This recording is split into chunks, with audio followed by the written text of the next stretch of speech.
غریبوں کی سنی گئی، کپتان کے کھلاڑی نے کر دیا علاج آسان۔ وزیر اعلیٰ خیبر پختونخوا نے یکم رمضان سے صحت کارڈ پر مفت علاج کو بحال کر دیا۔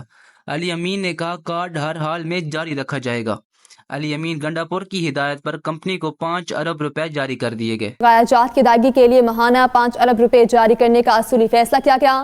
وزیر اعلیٰ علی امین گنڈا پور نے اس موقع پر صحت کارڈ عوامی فلاح و بہبود کا اہم منصوبہ ہے، اس کو ہر حال میں جاری رکھا جائے گا۔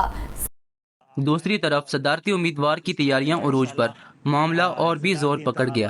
ایم کیو ایم صدارتی الیکشن میں آصف علی زرداری کو ووٹ دے گی اور پھر ساتھ ہی ساتھ صدارتی الیکشن ملتوی ہو گئے۔ سنی اتحاد کونسل کی مخصوص نشستوں سے متعلق درخواست کی سماعت پر سندھ ہائی کورٹ نے 3 مخصوص نشستوں کا فیصلہ ہونے تک صدارتی الیکشن کے لیے ووٹ نہ گننے کا حکم جاری کر دیا۔ تو میں اپنے والد کے لیے صرف اتنا ہی کہہ سکتا ہوں کہ وہ ویسے ہی آپ کا خیال رکھے گا جیسے وہ میرا خیال رکھے۔ اور آپ نے کہا کہ آج آپ ووٹ مانگنے آئے ہیں، اگر آپ ووٹ نہ بھی مانگنے آتے تو پی ایم ایل این انشاءاللہ اسی طرح آپ کو ووٹ دیتی۔